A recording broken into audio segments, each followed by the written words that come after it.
होगा, थोड़ा सा उसको बच्चे को लैंडलाइज से भी काम करना पड़ेगा, रिसर्च करनी पड़ेगी, देखना पड़ेगा कि कैसे उसको करना है।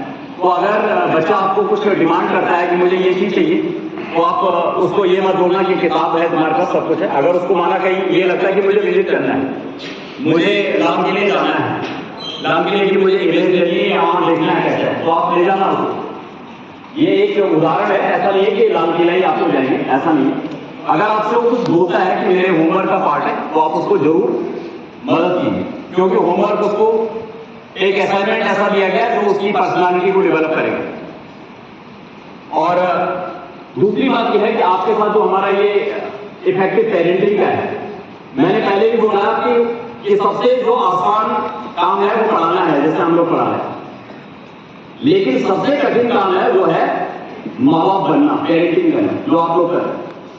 मैं भी कर रहा हूँ, मेरे भी, तो वहां मैं भी ड्रॉप हूँ, हो सकता है टीचर मैं शर्मा जी बहुत बढ़िया हूँ, लेकिन घर में बच्चों के साथ हम ड्रॉप है, क्योंकि पेरेंटिंग जो है वो बहुत डिफिकल्ट टास्क है। अगर कोई पेरेंट ये बोलता है तो बहुत बढ़िया पेरेंट हो, तो उसकी गलत नहीं है। अभी तक मैंने कोई बहुत ऐसा देखा नहीं कि परफेक्ट पेरेंट है, चाहे वो सेलिब्रिटी है, चाहे हमारे टीचर है, चाहे टीचर, कहीं न कहीं प्रॉब्लम्स रहती है। लेकिन फिर कुछ ऐसे बातें हैं, कुछ ऐसे टिप्स हैं जिनमें हम बात कर सकते हैं कि कैसे हम एक प्रभावशाली पेरेंट्स बने, क्या क्या हमको करना है। बहुत ज्यादा नहीं है, क्योंकि मैं बीच बीच में आपको बुलाता रहता हूँ, वहां बात करेंगे, लेकिन आज कुछ मुद्दों पर बात करेंगे। अनुज इसकी स्लाइड को बुलाओ, और कुछ हम हल्के पॉइंट्स आपको दिखाएंगे।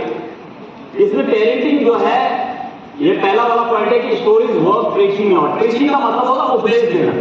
अगर आप सोचें कि मैं उपदेश दूंगा बच्चे को, बड़े बड़े आपने देखे होंगे बाबा हैं, बड़े बड़े ओरेटर्स हैं, कुछ नहीं होगा। आपको स्टोरीज बनानी पड़ेगी, कहानी बनानी पड़ेगी। कहानी कैसे? रियल कहानी, कि देखो ऐसा था, जब मैं पढ़ती थी, जब मैं पढ़ता था, तो वहां पे हम लोग ऐसा करते थे, हमने इस तरीके से अपनी लाइफ को चलाया, हमने इन सिचुएशन को ऐसे डील किया।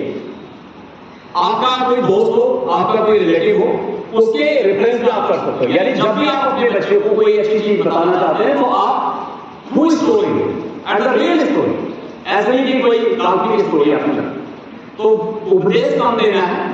और जो आपने अपने आप में जो आपने अनुभव किया है, या आपके दोस्तों ने किया, आपके रिश्तेदारों ने किया, आपके किसी रोल मॉडल ने किया, तो उसको आपको उसको बताना कि देखो ऐसा हो, ये भी पॉसिबल है। मान लो कोई बच्चा बोले मैं तो मेरे पास ट्यूशन नहीं है, बच्चे तो ट्यूशन करते हैं, बीएमसी जाते हैं, विद्या मंदिर जाते हैं, फिजी जाते हैं, तो आप बता सकते हो कि बहुत सारे बच्चे ऐसे जो स्कूल ही नहीं गए और उन्होंने बहुत बड़े बड़े अचीवमेंट किए, बड़े बड़े साइंटिस्ट बने, नेशन के हेड बन चुके हैं। तो स्टोरीज आप रखिए, spend time with the children, बच्चों के साथ समय लीजिए। मैं मानता हूं आप बहुत बिजी है, मैं भी बिजी हूं, लेकिन 24 घंटे में से आधा पौन घंटा तो हो सकता है। टॉक टू द चाइल्ड, उससे बात कीजिए कि क्या है, कैसा है, बताओ। मैं ये नहीं बोलूंगा आप पढ़ाई की बात कीजिए, आप कुछ भी बात करो। अगर उसका स्वास्थ्य में थोड़ा प्रॉब्लम है, उससे बात कीजिए। अगर वो कहीं घूमने गया, वहां से बात कीजिए। वो किसी दोस्त के यहाँ से हो गया है, वो बात कीजिए। इंटरेक्शन आपका होना चाहिए। मैं अभी भी अपने बेटे के साथ बैडमिंटन खेलता हूँ, मेरे से लंबा है, मेरे से अच्छे शॉट लगाता है, लेकिन मैं हमेशा खेलता हूँ कि जिससे हमारा इंटरेक्शन हो। मेरे पास इतना टाइम नहीं है, मैं सोचता हूँ वही चलो बात हो जाए, फिर उस समय उससे बात करो। तो इंटरेक्शन जब होगा, जब आपका वार्तालाप चलेगा, तो डिस्टेंस जो है वो कम होगी, नहीं तो धीरे धीरे धीरे धीरे डिस्टेंस बढ़ती रहेगी।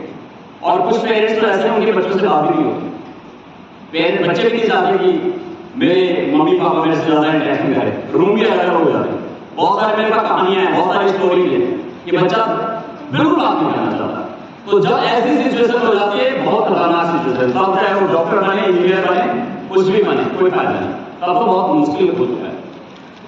When you do good work, your soul is satisfied. जब आप अच्छा काम करते हैं कोई भी, चाहे समाज में है, अपने दोस्तों के साथ है, स्कूल में, जब भी कोई अच्छा काम करें, तो आपका जो सोल है, आपकी जो आत्मा है, आपका जो मन है, वो सेटिस्फाई है। तो हमेशा अच्छा काम कीजिए, ऑलवेज डू गुड वर्क। आप वो किसी को दिखाने के लिए नहीं, वो आपको एक रोल मॉडल अपने बच्चे के लिए बनना है कि समाज है, सोसाइटी है, जैसे फॉर एग्जाम्पल बहुत ज्यादा हमारे दिल्ली में बड़ा कंजेस्शन है, कई बार प्रॉब्लम भी हो जाती है। हमको उन सिचुएशन को अच्छी तरह से डील करना है। हमारी अप्रोच जो है वो पॉजिटिव रहनी चाहिए, नेगेटिव। माना कहीं झगड़ा हो रहा है, उसको झगड़ा छुड़ाओ। कई बार बच्चा बोलेगा जी आपको क्या पड़ी, आपको वहां पे छोड़ कर जाएगा, आपको आपकी हो जाते हैं नहीं, हमको उसको वैल्यूज निकालनी है, अच्छी अच्छी वैल्यू हमको उसको नहीं। तो हमेशा अपनी लाइफ को थोड़ा सा सेटिस्फैक्टरी रखिए। Speak to children about time, time balance, issues of health. Time balance का है, टाइम की बात क्यों की? टाइम बहुत इंपॉर्टेंट है। अगर कोई चीज इस दुनिया में सबसे ज्यादा इंपॉर्टेंट है that is the time. Gold भी इतना इंपॉर्टेंट नहीं, भले आजकल तो काफी चला गया 70,000, लेकिन वो भी इतना इंपॉर्टेंट है। Time is most important. आप उसके टाइम पे बहुत रखिए, आपको कितना टाइम जाने में लगता है, कितना आने में लगता है। आप देखिए हमारे सबके पास 24 घंटे हैं, लेकिन कोई बहुत सारे काम कर रहा है और किसी के पास टाइम नहीं है, वो पूरे काम ही नहीं कर पा रहा। कोई हाउस वाइफ भी है, वो जॉब भी कर रही है, उसके बाद वो अपने बच्चों को भी देख रही है, एंड एवरीथिंग इज गोइंग। और किसी को तो कोई भी घर में लेट भी है और भी चीजें हैं, फैमिली बड़ी भी है, लेकिन फिर भी तो टाइम एक ऐसी चीज है कि अगर हम उसको मैनेज करेंगे तो हमारे पास टाइम होगा। And time is the gold, time bank है। अगर टाइम को हमने वेस्ट किया तो फिर कुछ नहीं, तब हम कुछ नहीं कर सकते। अगर टाइम का प्रॉपर यूज करेंगे तो सब कुछ पॉसिबल है। हम बच्चों को भी बोलते हैं, लेकिन आपको इसलिए बोल रहे हैं क्योंकि आप बच्चों के साथ 18 घंटे रहते हो, हम 6 घंटे रहते हैं, तो आप बच्चों को टाइम मैनेजमेंट बड़ा अच्छा सिखा सकते हो। माना उठने का रूटीन है, सोने का रूटीन है, इनमें आपको थोड़ा सा देखना पड़ेगा कि कैसे टाइम मैनेज करें। उसके बाद है little bit of ignorance is bliss. सारी चीज जानने की जरूरत नहीं है, पूरा वो प्रिज्मेटिक कंपास लेके ऐसा देखना नहीं है बच्चे को पूरा कि क्या है। अरे बहुत सारी चीजें होती है, इंटरवल है, वो ऐसा नहीं कि सारी चीजें वो सारी आपको चीजें शेयर करें। कभी कभी उसके बारे में अनजान में बने रहो, सारी चीजें मत जानो। आप कोई जासूस नहीं हो, व्योमकेश बख्शी एक आता था सुनिए, आप व्योमकेश बख्शी मत बनो। आप उसके बारे में उतनी चीजें जानो, उतनी चीजें शेयर करो जो आपको जरूरी है। अदरवाइज गिली पर्सन है, इज ऑल्सो ह्यूमन बीइंग, उसको भी अपनी कुछ चीजें हैं जो उसके सीक्रेट है। बहुत सारी चीजें ऐसी होती हैं जो हम केवल अपने पास रखते हैं, सीक्रेट्स। कुछ हमारी ऐसी बातें वो केवल हमको मालूम होती है, हम नहीं रखते, तो हमारा राइट हम रखना चाहते हैं।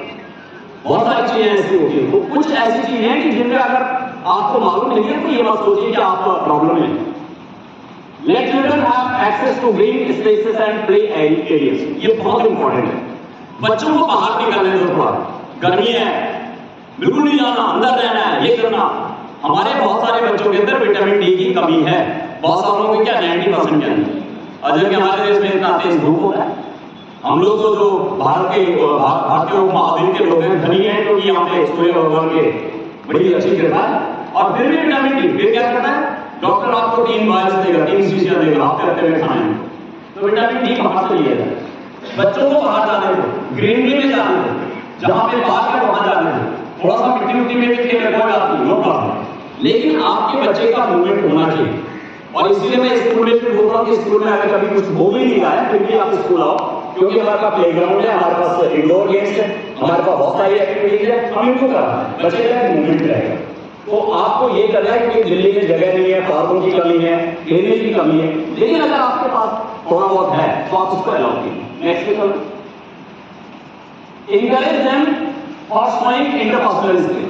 बच्चों को हमेशा इंकरेज करिए अगर वो कोई अच्छे काम करता है, किसी दोस्त को मदद कर रहा है, पड़ोसी को किसी को मदद कर रहा है, किसी ओल्ड पर्सन को रोड क्रॉस करने में हेल्प कर रहा है, ठीक है, या अपने किसी फ्रेंड से कुछ मदद उसकी कर रहा है, तो जब भी वो इंटरपर्सनल स्किल कर रहा है तो उसको मदद इंकरेज कीजिए, उसको बोलिए वेरी गुड, बहुत बढ़िया, आपने बहुत अच्छा किया। चाहे भले उसमें उसका पर्सनल थोड़ा लॉस हो, मानो उसका का एग्जाम और वो आज उसने देखा रोड पे कोई एक्सीडेंट हुआ, उस आदमी को उसने हॉस्पिटल पहुंचा दिया, तो that is more important than the scoring marks in exam. वो उसके लिए ज्यादा इंपॉर्टेंट है, क्योंकि उसकी वो स्किल उसको लाइफ लॉन्ग काम करेगी। एग्जाम तो हो जाएगा, कोई बात नहीं। तो जब भी बच्चे की इंटरपर्सनल स्किल होती है, इंटरपर्सनल का मतलब ह्यूमन बीइंग के बीच में जो हमारी रिलेशनशिप होती है, जो हमारी संवेदनाएं होती है, उसकी तरफ उसको ध्यान प्रोवाइड देम होलसम न्यूट्रिशन, ये सबसे इंपॉर्टेंट है। उनको खाना दो आप अच्छा खाना, आपसे का मतलब ये नहीं कि वहां से यानी मैगी मंगवानी है या वहां से जोमेटो से मंगाना है या हल्दीराम से मंगाना है, no, home cooked food. Nutrition सबसे इंपॉर्टेंट है आजकल। हमारे बच्चों को न्यूट्रिशन नहीं मिलता है, हम फूड दे रहे हैं उनको, but that food is not very healthy. अभी तो आपको पता नहीं चल गया अगर आप न्यूज़पेपर वगैरह पढ़ते हैं, बड़े अच्छे अच्छे ब्रांड के मसाले सिंगापुर में, हांगकांग में इन्होंने बैन कर ली, अभी यहाँ नगर में फैक्ट्री पकड़ी गई, ठीक है। तो ये जितने बड़े बड़े ये प्रोडक्शन हाउसेस हैं, ये जो आपको दे रहे हैं, ये मत सोचिए कि ये बहुत बढ़िया है। बच्चे का टेस्ट इसमें लग चुका है, उसको अच्छा लगता है, लेकिन वो उसके लिए बहुत अच्छा नहीं है क्योंकि वो न्यूट्रिशन नहीं है। अवॉइड प्रोसेस जंक फूड जो अवॉइड इधर जो लास्ट में मैंने लिखा कि फ्रेश फूड घर से बना हुआ अगर आपकी सूखी रोटी भी है तो वो भी ज्यादा इंपॉर्टेंट है। बाहर का जो खाना है उसको डिस्लाइज कीजिए, उसको बोलिए कि कम, ऐसा नहीं हो सकता मैं कि 100% नहीं हो सकता, मैं नहीं करता, अभी मैं खा के आया हूँ थोड़ा बहुत। तो कहने का मतलब है कि it is not 100% possible but it is possible to some extent, तकरीबन हम 70-80% अपना होम कुक्ड फूड खा सकते हैं। उससे वो हेल्दी रहेगा, उसका सिस्टम भी अच्छा बना रहेगा और उसको ये सारी चीजें नहीं होंगी। अदरवाइज हमारा जो फूड है वो सबसे ज्यादा एडिक्टेड है। मैं तो बोल रहा हूँ कि भ्रष्टाचार से भी ज्यादा है ये फूड एडिक्टेड। अगर कोई पैसे खाता है तो कोई बात नहीं, लेकिन अगर कोई खाने में मिलावट कर रहा है तो बड़ा खतरनाक, उसको सीधे सीधे हैंग कर देना, क्योंकि वो कई लोग उसमें बच्चे भी हैं। आपको पता है कि जो ये सेरेलक है नेस्ले का, नेस्ले का जो सेरेलक है, इसमें अमेरिका में, यूरोपियन कंट्रीज में जो ये सेरेलक देता था उसकी क्वालिटी अलग थी, और हमारे देश में, अफ्रीका में, बांग्लादेश में, श्रीलंका में जो देता था उसकी क्वालिटी अलग थी। उसको एक स्विट्जरलैंड की एक संस्था है उसने फाइंड आउट किया, यहाँ वो ज्यादा चीनी मिला कर देता था। तो आपने देखा होगा कि डायबिटीज की कैपिटल मानी जाती है India is the capital of diabetes. हमारे बच्चे, हम सारे स्ट्रीट, कोई भी ओकेजन है, पास हो गया बच्चा, मिठाई, शादी हो रही है मिठाई, तो हम लोग मिठाई पे लगे रहते हैं। आपने देखा होगा कि कोई घर में कोई ऐसा नहीं जब मिठाई नहीं आ रही, तो वो शुगर का जो इंटेक है वो हमारी लाइफ से, यानी स्टार्टिंग से बच्चे को जब बोटल मिल्क हम देते हैं तो उसमें ये हमें शुगर मिला, तो उसने नेस्ले ने अपने प्रोडक्ट से ही शुरू कर दिया था कि उसने हमको पहले से ही एक शुगर का हैबिट हो देना शुरू कर दिया। तो हमारे जैसे ब्लड शुगर बोलते हैं तो हमारे ब्लड में ऑलरेडी शुगर है, because we have been taking this. इसको कम कीजिए, कर्टेल कीजिए, और वो तब कम होगा जब होम कुक्ड फूड आप लेंगे, क्योंकि जो बेवरेजेस हैं लिम्का, ये थम्स वगैरह जो है, जिनमें सब में एडिशनल शुगर की कंटेंट है, तो इसको अवॉइड करना। Sufficient rest, sleep and regular exercise, ये बहुत इंपॉर्टेंट है। रेस्ट और एक्सरसाइज, उसको बोलिए कि जरूर 5 मिनट 10 मिनट। अब एक्सरसाइज के लिए ये नहीं कि उसको कहीं जिम जाना, बोलेगा जिम है मेरे बगल में मैं तो जाऊंगा वहां, कुछ नहीं, वो जिम है। आप वो घर में किसी कोने में अगर उसने इस तरीके से कर लिया जैसा हमारे गेम टीचर कराते हैं, 5-10 मिनट कर लिया, दैट इज सफिशिएंट। और sleep is the most important, यानी अगर स्लीप प्रॉपर नहीं है, 7-8 to 9 आवर्स की स्लीप नहीं है, तो इसका मतलब उस परेशानी है। ये आपके लिए भी जरूरी है, मैं आपको भी बोल रहा हूँ, आपकी कम से कम 8 से 9 घंटे की स्लीप, और स्लीप का मतलब बिल्कुल sound sleep. Sleep is very important.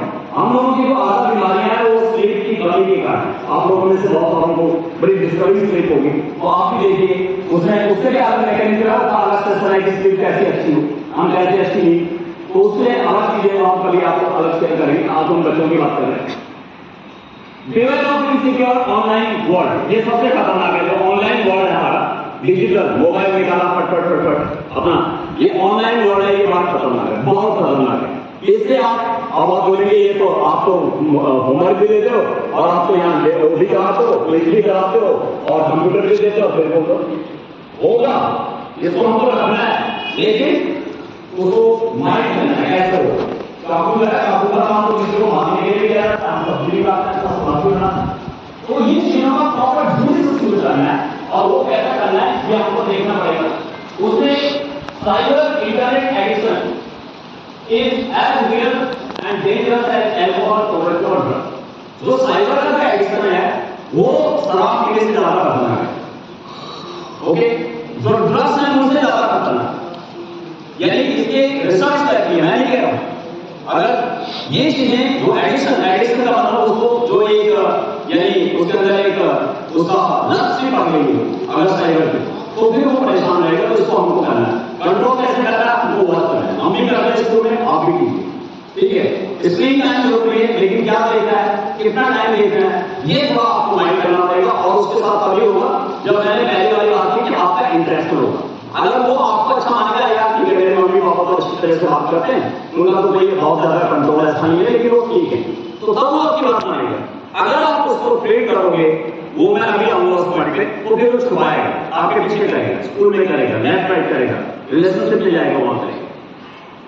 उसके बाद ये मैं थोड़ा डेटा आपको दे रहा हूं कि 40 कंट्री ऐसे हैं ना, हर छठा बच्चा विक्टिम है किसका, बुलिंग का। बुलिंग होता है कि जो हमारे दोस्त को हमको थोड़ा परेशान करना शुरू कर देते हैं, कोई मारता है, कोई चीटिंग करता है, कोई नाम रखता है, कोई नाम बिगाड़ता है, इसको हम बुलिंग कहते हैं। अब बुलिंग स्कूल से शुरू होती है, जो उसके दोस्त हैं, माना कोई बहुत यानी हैवीवेट लड़का है, वो थोड़ा बहुत शुरू करता है, टीचर ने भी ध्यान नहीं दिया, हमने भी ध्यान नहीं दिया, बाद में पता चला कि वो उसको परेशान करना और वो बच्चा परेशान है। बुलिंग के आपने बहुत सारे केसेस देखे होंगे, कईयों के बच्चों के साथ बुलिंग भी हुई, मेरे खुद बच्चे के साथ बुलिंग। अब मुझे तब पता चला जब बहुत बाद में, तब तक उसके अंदर बहुत ज्यादा प्यार आता था और आज वो बुलिंग के चक्कर में वो बहुत सारी चीजें उसकी नुकसान हो गई, जबकि हमने आपको रिजॉल्व कर लिया। लेकिन बुलिंग एक ऐसी चीज है, बुलिंग जो मैं कहता हूं कि बुलिंग में ये 2022 का एक डेटा है कि 11% बच्चे ऐसे हैं जो 11 से 15 साल के बीच में और भी ज्यादा हो सकते हैं कि जो कि साइबर बुलिंग के शिकार है। अब बुलिंग में बच्चों को परेशान कहां से होता है, ऐसा नहीं कि केवल स्कूल ही होता है, नहीं, वो आपके घर तक पहुंच जाए, वो रास्ते में भी पहुंचेगा, वो किसी दूसरे के ग्रुप पहुंचेगा और आपके बच्चे के दिमाग में केवल उसी की पिक्चर आएगी, सोते समय खाते समय वही है। तो ये बुलिंग कितना खतरनाक होता है, इसको हमको देखना है। अगर आपको कभी पता चलता है कि बच्चे के अंदर ये सिम्टम, बच्चे ने आपके पास लड़की को आप हमारे पास लड़की हम उसका एडजस्ट करें, क्योंकि है कोई स्कूल में नहीं का वो होता है कि हमारे बच्चे बाहर आते हैं दूसरे स्कूलों से, हो सकता है वो पूरी दूसरे स्कूल हो और वो रास्ते में आता है, आधे रास्ते में जाता है, थोड़ा बहुत आता है और यहाँ पे आपके बच्चों की तरह नहीं, इसलिए हमने उसका एडजस्ट किया। तो आपको इसलिए हमारे साथ रहना है कि आपका बच्चा बिल्कुल परफेक्ट फील कर रहा है, हैप्पी है, एंजॉय कर रहा है। जहां अगर आप देखो थोड़ा सा भगा हुआ है, डरा हुआ है, खाना नहीं खा रहा है, कुछ आपसे शेयर नहीं कर रहा है, तो कहीं कोई भी प्रॉब्लम शेयर करना हमारे साथ लेके मिला है कि कोई बात हमारे साथ कर रहा है नहीं, मैंने कहा कि पेरेंट्स से पूछिए कोई प्रॉब्लम नहीं हो सकता, मुझे ना बताया आपको बता, ये सारी चीजें हम लोग एड्रेस करेंगे तब जाके होंगी, क्योंकि बच्चों को हमें बहुत इंपॉर्टेंट तरीके से लेना है। बुलिंग में क्या होता है, किसी का नाम रख दिया, किसी को गलत कमेंट कर दिया, किसी की फोटो डाल दी, किसी के पर्सनल इंफॉर्मेशन के बारे में डाल दी, किसी के मम्मी पापा का नाम फॉलो कर दिया, कई बार वो मम्मी पापा का नाम बिगाड़ कर बोल देते, तो वहीं से शुरू हो जाता है। और बुलिंग स्कूल में बहुत खतरनाक है। बहुत सारे राइटर ने तो कहा कि बुलिंग केवल यानी बच्चे कर रहे हैं, मैं एक स्टेप और आगे बढ़ूंगा, बुलिंग टीचर भी कर रहे हैं, टीचर भी करते हैं, नोट कर लो। तो बुलिंग टीचर भी हो सकता है, आप ये बात सोच रहे हैं कि मेरे स्कूल में बुलिंग टीचर है, नहीं, मैं बोल रहा हूं बुलिंग टीचर भी होते हैं। रिसर्च स्कॉलर्स के जो गाइड होते हैं वो तो बुलिंग करते हैं, मैंने खुद देखा है, महसूस किया। बहुत सारे बच्चे रिसर्च ही नहीं कर पाते उस टाइम, क्यों? क्योंकि गाइड इतना खतरनाक है कि उसने तो अपना बना दिया होगा और वो दूसरी तरीके से काम करता है। तो कहने का मतलब है कि जब भी हमें कोई ऐसी चीज मिल रही है जो हमारी प्रोग्रेस में, हमारी ग्रोथ में, हमारी उन्नति में प्रॉब्लम कर रही है, तो वहां पे हमको उसको एड्रेस करना है। पानी फिर के ऊपर से निकल जाए इससे पहले हमको उसको एड्रेस करना है। एड्रेस कैसे होगा? आप करेंगे, मैं करूंगा, मेरे टीचर करेंगे, कुछ और हमारे स्टेक होल्डर वो करेंगे। लेकिन अगर हमने उस चीज को ऐसे छोड़ दिया तो ग्रो होगी, कैंसर की तरफ ग्रो होगी, बढ़ जाएगी और हम बात परेशानी में। Practice digital wellness and cyber जागरूकता।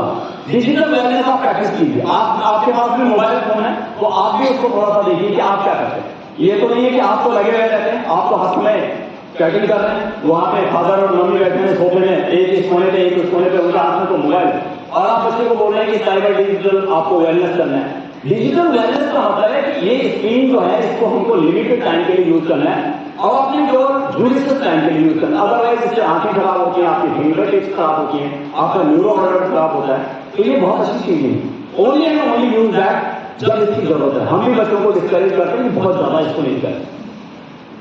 एक है एलिफेंट पेरेंटिंग, नई चीज आपको थोड़ा दे रहा हूं, और वो एक होता है हेलीकॉप्टर पेरेंटिंग। एक हेलीकॉप्टर जैसा होता है। हेलीकॉप्टर पेरेंटिंग क्या होती है? बिल्कुल मंडरा रहा है बच्चे के सिर पे, इधर उधर, जहां वो जा रहा है वहीं चला रहा है, वहीं चला रहा है पूरा। तो सारी चीजें उसके ऊपर, कहां जा रहा है, बच्चे से बात कर, किससे बात कर रहा है, कौन सा, ठीक है, वो क्या बोला उसने। मतलब जो मैंने अभी कहा है कि आपको 100% जानने की जरूरत नहीं, कुछ आप थोड़ा सा अनविजन बने रहो। तो वो हेलीकॉप्टर पेरेंटिंग, वो हेलीकॉप्टर की तरह घूमता रहता है उसके सिर के ऊपर, कहीं उसको बिल्कुल स्पेस नहीं देता। ऐसे पेरेंट्स खतरनाक होते हैं, बच्चों का ट्रस्ट लूज कर जाते हैं। आप एक सेंसिटिव पेरेंट जरूर रहिए, अवेयर पेरेंट जरूर रहिए, लेकिन हेलीकॉप्टर पेरेंट बनने का मतलब है कि आप उसकी सारी चीजों को वॉच कर रहे हो, जो उसका पर्सनल स्पेस है, प्राइवेट स्पेस है, आप उसको भी वॉच कर रहे हो। ऐसा पेरेंटिंग है। एलिफेंट पेरेंटिंग एक सॉफ्टवेयर ऑथोरिटेरियन वार्म होती है, एंगेजमेंट होता है। ये कैसा होगा मैं आपको समझा। कहीं आपने एलिफेंट को आते एक मूवी की एलिफेंट देखना हो, अवार्ड मुझे दिया था, हम दिखाना चाह रहे थे बच्चों को, उसमें वो मिली थी हमको नेटफ्लिक्स पे वो थोड़ा सा, लेकिन आप भी दिखाएंगे। एलिफेंट बहुत प्रोटेक्टिव होता है, कभी आप एलिफेंट को देखना, उसका जो बेबी होता है उसके साथ जाता है तो बड़ा प्रोटेक्टिव होता है, वो उसको सारी चीजें करता है और बहुत इमोशनल होता है, बहुत सेंटिमेंटल होता है, लेकिन वो उसकी पर्सनल ग्रोथ में भी उसको हेल्प करता है। तो वो कभी भी ये नहीं करता कि बिल्कुल जैसा वो चाह रहा है वैसे। तो एलिफेंट जो होता है वो अपने बच्चे, अपने बेबी के साथ इस तरीके से रहता है कि उसका फ्रेंड भी रहता है, उसको प्रोटेक्ट भी करता है, इमोशनल सपोर्ट भी देता है। तो हम चाहते हैं कि आपकी जो पेरेंटिंग हो एलिफेंट जैसी हो, लार्ज हार्टेड हो। तो इसीलिए आपने देखा होगा जो भी एलिफेंट जब भी कभी यानी कुछ खतरनाक काम करते हैं तो कहीं ना कहीं उनके बेबी के साथ कुछ प्रॉब्लम हुई होती है। आपने देखा होगा राजा जी नेशनल पार्क जो हमारा देहरादून और ऋषिकेश में निकलता है, वहाँ पे कई बार एलिफेंट के बच्चे जो है वो ट्रेन से क्रॉस हो जाते हैं, तो फिर एलिफेंट और खतरनाक हो जाते हैं, फिर वो इधर उधर लेफ्ट राइट निकलना शुरू करते हैं। तो ये चीज है एलिफेंट पेरेंटिंग अगर आप करेंगे, एलिफेंट पेरेंटिंग का मतलब बीइंग इमोशनल, आपके बच्चे का प्रोटेक्शन जरूर करना है, लेकिन साथ साथ में उसको स्पेस भी देना है, उसके ग्रोथ में भी ध्यान रखना है और उसके साथ सेंसिटिविटी, उसके साथ इमोशन के साथ जुड़ना है जिससे वो आपको एक्सेप्ट करे। हेलीकॉप्टर पेरेंटिंग में क्या होता है कि चाइल्ड को आपको स्पेस नहीं देते, उसको क्या इंडिपेंडेंस नहीं है, उसको आपने कुछ भी इंडिपेंडेंस नहीं दी। अल्टीमेटली हर आदमी को स्वतंत्र है, ठीक है, आपका बच्चा है कोई बात नहीं, लेकिन उसकी भी लाइफ है, पर्सनल लाइफ है, आपने उसका सारा स्पेस हटा दिया, पूरा कंट्रोल कर दिया रिमोट से, जहां मैं बोलूंगा वहां जाएगा, रिमोट कंट्रोल नहीं करना, आपको उसको एक गाइडेंस देनी है। और ये हम भी नहीं करते, स्कूल में भी नहीं करते। एक होता परमिसिव पेरेंटिंग, ये तीसरी तरीके की पेरेंटिंग, ये भी नहीं मानना। परमिसिव में क्या होता है कि child is spoiled bye parents by giving him liberty and independence, वहां पे सब कुछ उसको दे दिया, कुछ भी बोला बच्चे ने तो बस मैं अपने बेटे की बात करूँ, वो लेट जाता था कहीं भी किसी मॉल में, शॉप में, और मैं फिर वही चीज खरीदते थे, वो है भी मेरी खिलौने ये होते थे, तो वो भी खतरनाक होती। परमिसिव पेरेंटिंग, उसने कुछ भी बोला आपको मुझे यही खाना है, कोऑर्डिनेटिव खाना, उसको फट से हाँ कोई बात नहीं, उसने कुछ आज स्कूल नहीं आऊंगा, टीचर को बोलना है कोई स्कूल में पढ़ाई नहीं होगी, बहुत मान ली। ये परमिसिव पेरेंटिंग बड़ा खतरनाक है। मैंने कहा हेलीकॉप्टर पेरेंटिंग, एलिफेंट और परमिसिव, तो ये हेलीकॉप्टर और परमिसिव दोनों खतरनाक है। आपने उसकी सारी चीजें मानना, अब आप या तो डर के मान रहे हो या टेंशन से मान रहे हो या कुछ भी मान रहे हो, आपने उसको सारा को फैला कर, उससे बच्चा स्पॉइल होता है, उसकी जो प्रॉब्लम होती है वो बढ़ती जाती है और वो एक टाइम पे आता है कि वो आपको क्या बाहर टीचर को भी नहीं सुनता, फिर तो टीचर हमारे टीचर के साथ भी हो, तो जो भी बच्चे हमारे टीचर के साथ थोड़ा सा ऑफेंसिव बिहेवियर करते हैं, देख लीजिए उनके घर में permissive parenting, total permissive parenting. जो भी एलिफेंट पेरेंटिंग करते हैं वो बच्चा हमारे यहाँ फर्स्ट क्लास है। आज ही हमने एक बच्चे का इसका परफॉर्मेंस का लगाया, तो लगा हुआ है कि जो बच्चा हमारे यहाँ बहुत अच्छा काम करता, हम महीने में एक टीचर का एक बच्चे का लगाते हैं जिस बच्चे ने बहुत अच्छा काम किया। तो ये सारी चीजें आप होंगी जब आप हमारे साथ रहेंगे, तो जिसमें है कि डोंट बी ओवर प्रोटेक्टिव, कभी भी ओवर प्रोटेक्टिव मत हो। अगर टीचर आपसे बोलना हाँ जी ऐसा है, आपके बच्चे ने यहाँ पे नहीं ऐसा है, ऐसे कहते हैं, बिल्कुल नहीं, आप वहीं पे डेफिनेशन आ गई, एकदम बच्चे की वकील बन के, मतलब आगे आपने ऐसा हो ही नहीं सकता, आप गलत बोल रहे नहीं, सुनिए टीचर को, देखिए। तो ये जो है आपको ओवर प्रोटेक्शन नहीं करना है, don't street the child too much, बच्चे की हर चीज को डिफेंस करने की कोशिश करती है, वो चीज है उसको देखिए, और अगर आपको लगता है तो फिर बच्चे से बात करिए। Over protectiveness weakens child's ability to deal with ups and down. ये क्या करता है कि जब हम बच्चे के साथ ओवर प्रोटेक्टिव हो जाते हैं तो कुछ समय तक तो ठीक है, बहुत अच्छे मम्मी पापा बहुत प्यार करते हैं, बस वेरी गुड, बहुत मजेदार है, लेकिन जब वो लाइफ में आगे बढ़ता है तब उसको रिश्ता वाला भी परेशान करता है, तब उसको ऐसा आदमी फिर परेशान करता है जो बिल्कुल कमजोर है, क्योंकि उसका कॉन्फिडेंस तो आपने ले रखा है, आपने सब कुछ उसको कर रखा है, आपने सारे सपोर्टिव सिस्टम उसको दे रखे हैं, तो उसके अंदर वो पावर, वो कॉन्फिडेंस, वो एबिलिटी नहीं रहती है। जबकि हम अगर हमें देखो दुनिया जो है वो बहुत खतरनाक है, ऐसा नहीं कि हमको हर जगह अच्छे मिलेंगे, अच्छे लोग मिलेंगे, अच्छा रूट मिलेगा, अच्छी सड़क मिलेगी, हमको डील करना है। तो अगर हमको ऐसी परिस्थितियों से डील करना है तो हमको फिर उसकी स्ट्रगल भी करना है। जो अच्छे पायलट होते हैं ना, वो जब रफ जगह में प्लेन को उड़ाते हैं तो तब वो होता है। मुझे याद है कि एक बार जब हम लंदन से आ रहे थे तो उसमें हमारा पूरा जो शुरू था उसमें सारी लड़कियां थी, और वास्तव में इतनी हैवी विंड और इतना खतरनाक एटमोस्फेयर था कि आई वाज अफ्रेड से ही मुझे लग रहा था कि, और मुझे ये मालूम था कि the whole crew is women. लेकिन बाद में उन सारी लड़कियों को गवर्नमेंट ऑफ इंडिया ने अवार्ड किया और उनको यानी लॉन्गेस्ट फ्लाइट है लंदन से लेकर दिल्ली। तो कहने का मतलब क्या है कि जब आप रफ वेदर में उड़ाओगे प्लेन को, जब आप रफ काम करोगे तो फिर आपकी एजिलिटी बढ़ेगी। तो ये आप बच्चों को भी करें। ये चीजें हमेशा आपने देखा होगा कि जो बच्चे थोड़ा सा बाहर खेलते हैं, इधर उधर मिट्टी में भी खेलते हैं, उन बच्चों का इम्यून सिस्टम बढ़ा है, जिनको शुरू से ही सारे टीके लगा दिए, सारे कर दिए, पूरा हेल्थ कार्ड बना हुआ है, उनका आप देखिए इम्यून सिस्टम बहुत ज्यादा स्ट्रॉन्ग नहीं होता है। तो थोड़ा सा इन चीजों में भी है। ये मैं आपको इसलिए बता रहा हूँ क्योंकि आप इससे गुजर रहे हैं। लास्ट में एक और है कि it is okay to make mistake, it is okay to fall down. गलतियां करना कॉमन है, गिरना भी कॉमन है, कोई दिक्कत नहीं, कोई इसमें अजीब बात नहीं। अगर उसकी गलतियां करें एक हो गया कोई बात नहीं, ठीक है, एक दिन झूठ हो गया कोई बात नहीं, स्कूल में आया टीचर से बात आप बोल दिए, एक बार कर सकता है, 2 बार कर सकता है, कोई दिक्कत नहीं। लेकिन फिर आपको उसको एनकरेज करना है, आपको उसको बोलना है कि हाउ टू राइज अप, कैसे यहां से उठना है, यहां से कैसे निकलना है। देखो जिसने गलती की नहीं उसने कभी सीखा नहीं, गलती कौन करता है जो सीखता है। और अगर वो गलती से सीखता है फिर आगे बढ़ता है। हम लोग जो है हम लोग अपनी गलतियों से सीखते हैं, आगे बढ़ते हैं। कोई अपनी गलती से सीखता है, कोई पड़ोस वाले की गलती से सीखता है, कोई दूसरे की गलती से सीखता है, तो फिर हम आगे बढ़ते हैं। तो बच्चों को ये बोलिए कि कोई आपकी मिस्टेक होगी, आप गिरोगे, आप फेल होंगे, आपके साथ चैलेंज आएंगे, आपके साथ ये परेशानी होगी, लेकिन आपको इससे आगे निकलना है। ये कॉन्फिडेंस आपको बच्चे को दें। नेक्स्ट निकालना। चलिए अब ये हमारा जो हमने कुछ टेस्ट कराया था अभी, आपके बच्चों ने देखा होगा कि मैथ हम कहते हैं मधुरी असेसमेंट टेस्ट। जो कुछ हम उस नए पढ़ाते हैं वो 2-3 चैप्टर, 1 चैप्टर 2 चैप्टर उसका हम टेस्ट हैं। और ये हमारा है, इसमें गवर्नमेंट का या डायरेक्टरेट का कोई ऐसा इंस्ट्रक्शन नहीं था, ये हम करते हैं क्योंकि हम ये मानते हैं। और ये टेस्ट होता है इनफॉर्मल टाइप का टेस्ट होता है, ठीक है। इसमें ये जो फॉर्मेटिव असेसमेंट होता है ना, 2 तरीके के आपको असेसमेंट बताता हूँ, 2 होते हैं, एक फॉर्मेटिव होता है, एक समेटिव होता है। समेटिव का मतलब जो लास्ट में होता है और उसमें बच्चे को पास में डिक्लेयर किया जाता है। लेकिन ये वाले टेस्ट में, ये जो फॉर्मेटिव टेस्ट होता है, इसमें हम बच्चे को क्या क्या परेशानी आ रही है सीखने में, हम उसको एड्रेस करते हैं। माना उसके साथ ये प्रॉब्लम है, फिर हम उसको आगे बढ़ाते हैं, टीचर को बोलते हैं चलो अब आप इस तरीके से पढ़ाओ, अब आप यहाँ रुक के पढ़ाओ। तो हम एक किस्म से उसकी, जैसे डॉक्टर वो करता है, डायग्नोज करता है, डॉक्टर आपको ये स्टेथोस्कोप लगाता है, थर्मामीटर से टेम्परेचर लेता है, तो ये मान के चलो कि हम उसकी नब्ज पहचान लें क्या है। तो ये टेस्ट हमने अभी कर रहे हैं और ये हम हमारे टीचर ने प्लान किया, हमने प्लान किया, हम फोटोकॉपी कराते हैं पेपर के। एसएमसी की रिक्वेस्ट से हमने ये किया कि हमको पेपर बच्चों के प्रिंट कर लें, हमारे टीचर्स ने एक्स्ट्रा मेहनत की, तो ये हम कर रहे हैं। और इसका कोई पास फेल से कोई मतलब नहीं है, लेकिन ये उस बच्चे के लास्ट जो समेटिव टेस्ट है उससे बहुत इंपॉर्टेंट है, क्योंकि ये उसको धीरे धीरे आगे बढ़ने को मजबूर करता है और बच्चा स्ट्रेंथन होता है। तो हम लोग लगभग 8 या 9 मैथ करवाएंगे। और ये हमारे स्कूल की जो परंपरा है, जो हमने ये परिपाटी शुरू की, बहुत लोगों ने इसको प्रशंसा की है, बहुत लोगों ने और भी करना चाहते हैं, लेकिन फिर बात ये है कि करने के लिए कुछ करना पड़ता है, कुछ सहना पड़ता है।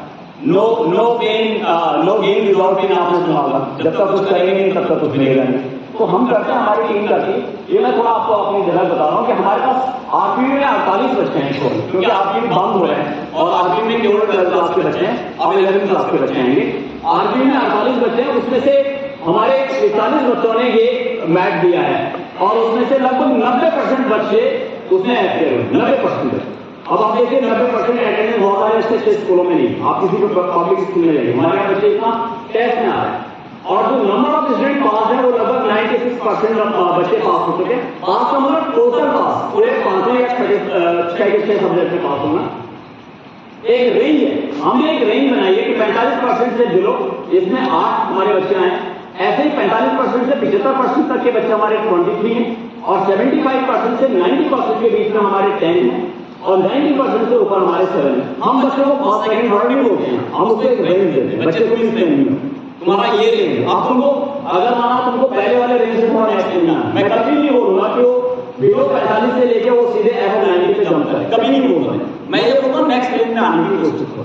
और अगर वहां रहता भी है वो, अगर वही बना हुआ है, कोई ऐसी बात नहीं, कोई ये नहीं है कि सारा दुनिया टूट गया, स्काई गिरने वाला है, ऐसा कुछ नहीं, कोई बात नहीं, उसका स्पेस है, हो सकता है वो आगे अच्छा करे, समेटिव में अच्छा करे। तो ये हमारे रेंज है। उसके बाद हमारा जो एसओएससी का है, एसओएससी की स्लाइड दिखाओ, क्योंकि यहाँ पे ज्यादा पेरेंट्स एसओएससी के होंगे। एसएलसी में हमारे पास 174 174 बच्चे हैं, जिसमें 170 बच्चों ने भाग लिया और ये 4 बच्चे 3 बच्चे जो रह गए होंगे इनको मेडिकल कोई भी प्रॉब्लम होगी, ऐसा नहीं। तो 100% समझिए, तो ये बहुत अच्छी बात है कि इतनी गर्मी में ऐसे स्कूल में जहां पहुंचना भी मुश्किल है। आप देखते हो यहाँ पे ट्रांसपोर्ट में बहुत बढ़िया है कि बस फर्स्ट क्लास ग्रीन या रेड बस आके रुकी है, ऐसा कुछ नहीं है। रिक्शे वाले आते हैं, वहां पे छोटे बच्चे हमारे उससे से वॉक करके आते हैं, तो चैलेंज है, लेकिन फिर भी आप अटेंडेंस दीजिए, इसका मतलब कुछ न कुछ है, मतलब शहर है तो मधुमक्खी जा रही है, ठीक है। तो इसलिए यह है कि इस शहर को बनाने में आपकी हमारी मदद करें। और आप देखिए कि इसमें परफॉर्मेंस बच्चों का जो बिलो 45% है वो 18 है, और इसमें अटेंडेंस भी इसमें देख लीजिए लगभग 98% इसमें अटेंडेंस है, और इसमें 96% बच्चे पूरे सारे के सारे एग्जाम में पास में हैं, और 45 से 70% में बहुत ज्यादा बच्चे 98 बच्चे मैक्सिमम इसमें 75 से 90 में 45, ये भी बहुत अच्छी संख्या है, और अबव 19%। तो ये कोई स्केल नहीं है, लेकिन इससे हम ये शो कर रहे हैं कि ये हमारा रेंज है, हम बच्चे को ये देते हैं कि आप इस रेंज में और आप इस रेंज से आगे बढ़ने की कोशिश करो, और जब वो आगे बढ़ता है तो धीरे धीरे हम उसको लाते हैं। और फर्स्ट सेकंड थर्ड भी हमने किया, इस बार हमने जो लोग हमारे पास आए इनके होते हैं, हमने कभी भी बच्चे को ये नहीं बोला ये फर्स्ट है ये सेकंड है ये थर्ड नहीं, हमने उनको अलग अलग नाम दिए और अलग अलग तरीके से हमने उनको फैसिलिटेट किया। तो कंपटीशन, आप कंपटीशन की फीलिंग बच्चे में नहीं रहती, बच्चे को केवल हम ये नहीं बोलते कि तुम्हें अपने आप से कंपटीशन करना है। अगर तुम 45 की रेंज में, तुमको 65 या 75 की रेंज में जाना है, तुमको ये नहीं देखना कि ये किसमें, क्योंकि वो वाली फीलिंग उसमें नहीं आनी चाहिए। तो ये थोड़ा हमारा इसमें था। Next slide. तो ये जो हम